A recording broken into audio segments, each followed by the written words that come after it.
Hey y'all, I hope everybody's having a great day so far. All right, y'all, so school is almost back in session. Yes. So, parents, talk to your children about bullying other children. You know, shoes that a child may wear every single day. Just explain to your children that, you know, there's nothing wrong with wearing the same pair of shoes every day. And on the other side of that, explain to your children that some other children's parents are not fortunate enough to, buy multiple pairs of shoes, clothes, backpacks, and things of that nature.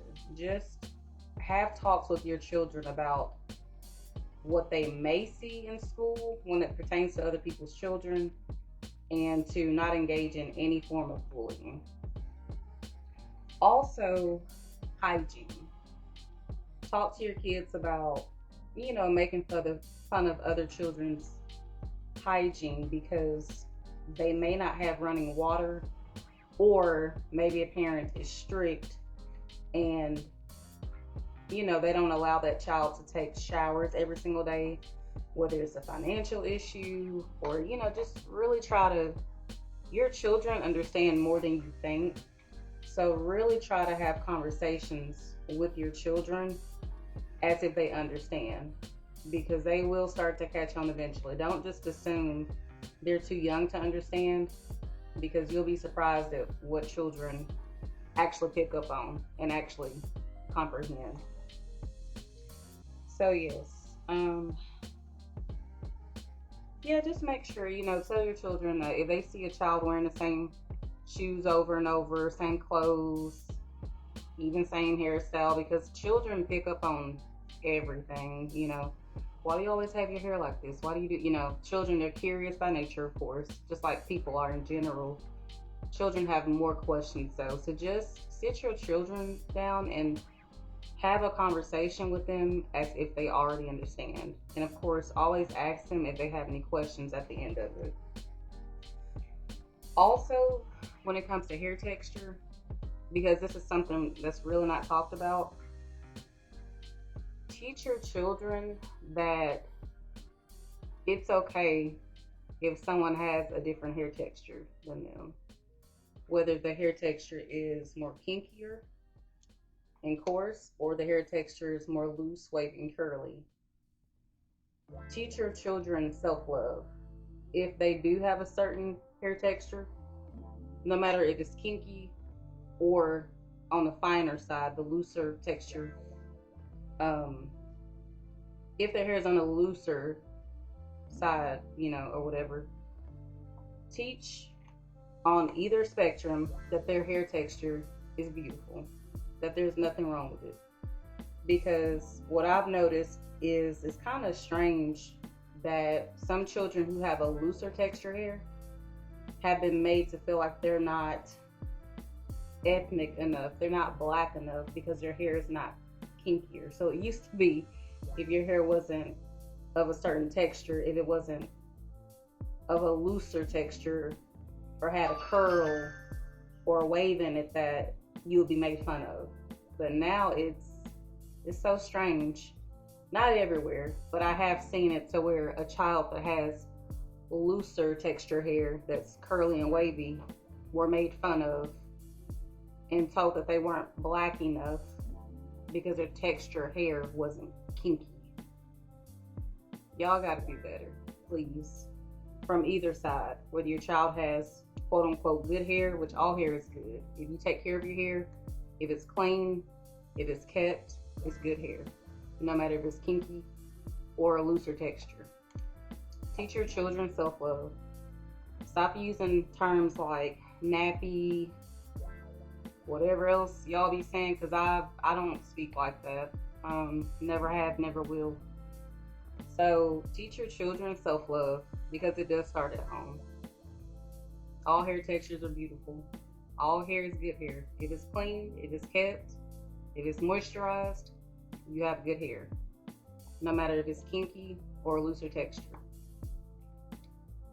Let's see. Also, yes, teach your children to keep their hands to themselves, even if it's in a way that doesn't seem harmful. Teach your children to keep their hands to themselves in any form or fashion.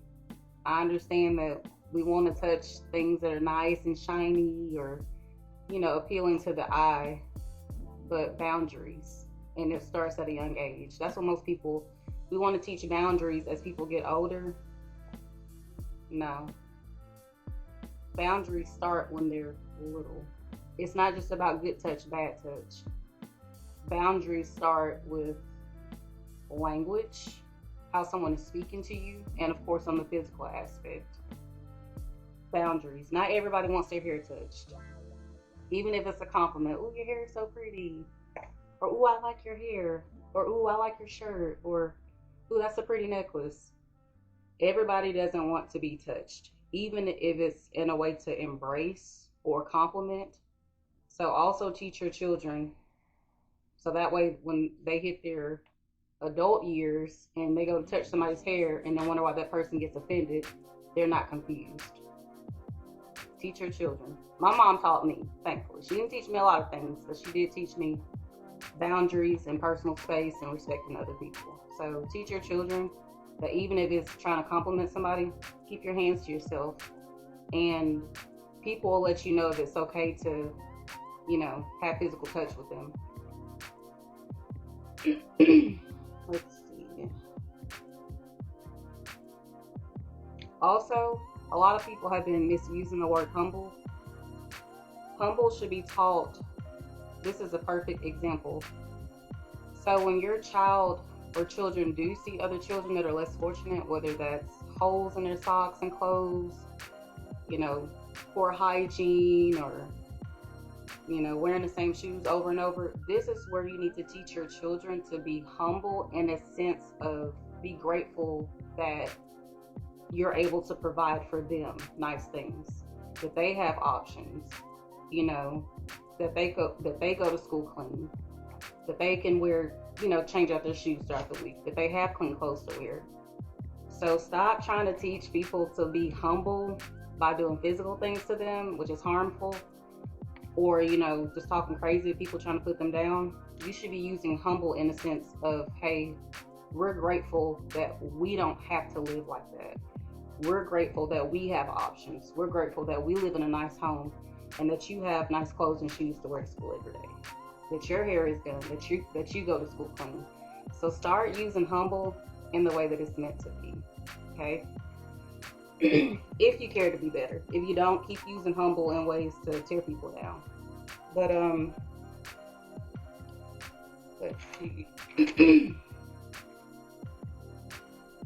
Also, you might be responsible for your child being a bully. I know nobody wants to hear it, but somebody's got to tell you if this applies to you. If this doesn't apply to you, I'm not talking to you. Some of these parents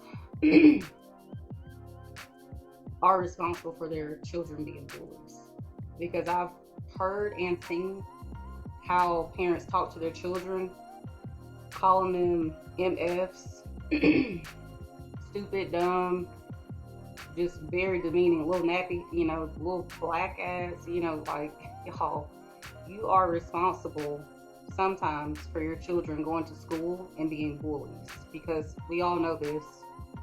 Hurt people hurt children mimic how they're being treated.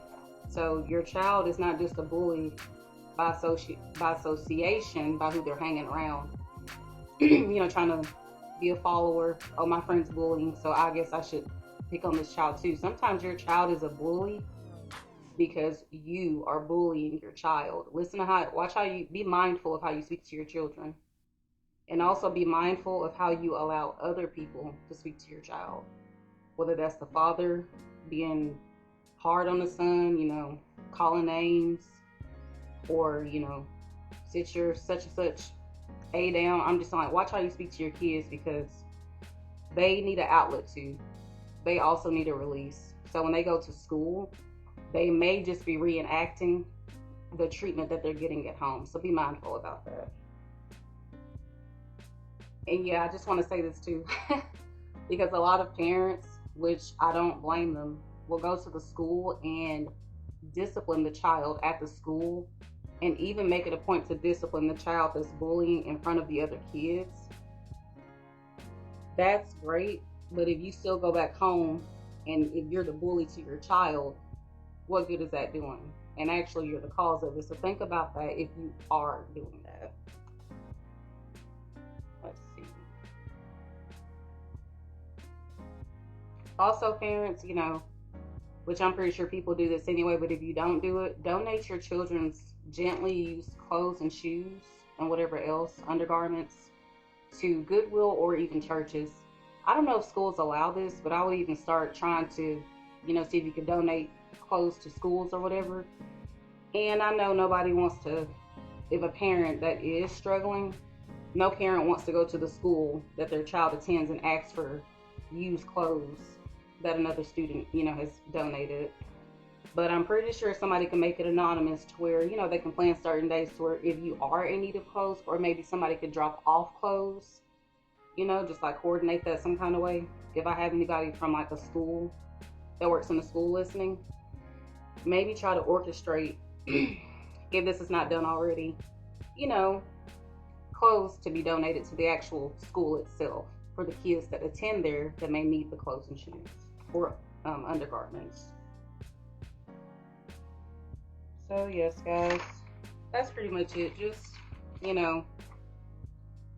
talk to your children about bullying other kids that are not fortunate, or not even when it comes to physical sense, but maybe the kids, that are being targeted, maybe they have a mental disability. Just try to educate your children. Don't wait until they become 8, 9 years old to like start having these conversations.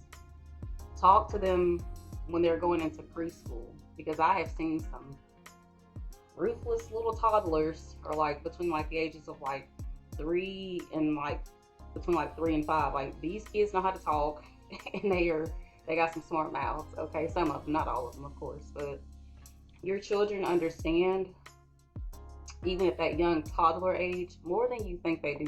If you think children are too young to understand, they understand more than what you think they do. And even if you don't think they can grasp it, still tell them, because you're putting the information in their little brains. They're sponges. So just be mindful of how you treat your children, because they're going to need an outlet, and they're going to go to school or preschool, daycare, and they'll start to mistreat the other children, or they'll start to disrespect authority as well. So just be mindful, y'all. But that's my video for this. May be self-explanatory or just common sense. Teachers, principals, resource officers, volunteers at schools, pay attention to children. Pay attention to if they eat lunch. Are they going into the bathroom to eat lunch? Just pay attention. Pay attention to their social interactions with the other children in the classroom. And speak up. That seems pretty self-explanatory, like that's in their job description. You'd be surprised, folks. You'll be surprised how teachers or other figures of authority in schools will turn a blind eye. Or, I'll play devil's advocate. They don't turn a blind eye. They didn't see anything wrong. They didn't see the signs of anything. So I'm telling you, and I hope that that you can share this video with someone who works in a school district, or just a parent or whatever, or if you're a parent watching this video, take heed that, we all have to be more vigilant on paying attention to children. Their physical, are they starting to lose weight? Are they gaining excessive weight? Just pay attention. Behavior changes, more snappy, more moody, they want to sleep a lot. Just pay attention, because something is going on. It is. So just, be mindful, be vigilant, speak up, speak out, and especially teenagers, they're not really, they're not really willing to talk a lot. And I try to think back to when I was a teenager. Like, was I open? You know, when people ask me, was I okay? Like, I try to remember what it was like. It's been so long. I remember, of course, but I try to think to like the deeper issues, like, was I an open teenager? And probably who knows? I guess it just depended on the person. I might have been open with this adult, another adult. I might have blown it off to, hey, I'm fine, nothing's wrong. But just check on children, and not just your own children. Check on other people's children because they may be willing to talk to you, whereas they're not willing to talk to their parent. You know, so if you see something, don't. I understand there's a fine line between, oh, that's not my business, I'm gonna stay out of it, or I'm just worried about my kids. I understand that concept too. However, y'all, sometimes there's serious things going on that if you care to be a better person in life, and if you just want to be better, and you see another child struggling that's not your own, that's not your responsibility, and you see that it might be something deep going on, talk to that child. Talk to, of course, their parent if you can, and just talk to your kid about, if because kids talk to each other. Hey, do you know what might be going on with him or her? Because kids will actually tell you information about other kids. Like I said, I won't not worried about trivial things, and let's worry about these kids that may really need our help. Let's focus on that. So you cannot care about the trivial stuff. But when it comes to other people's kids, if you see that it's something, and you know the difference, if you have a brain, you'll see the difference between a child that's just introverted or a child that's being bullied. Because like I said, children do talk. And also, we talk about mental health a lot, as if it's just like something amongst adults that adults go through, mental illness. Children go through mental illness too that's not diagnosed. They do. I know somebody's probably watching this video going, well, duh. Well, it's not duh, because why do you think the S rate, which I can't say the word on YouTube probably, is high? The S rate is high because people are not taking other children's mental state seriously. Everybody's not just a teenager going through a phase. Some of these kids are really struggling. They are. It's not just a phase. These kids are struggling. Okay? Just like how adults go through their own bullshit, kids go through their shit too. So if you care, and it's not your child, and it's not your responsibility, try to care if you see something deeper maybe going on. That's my message.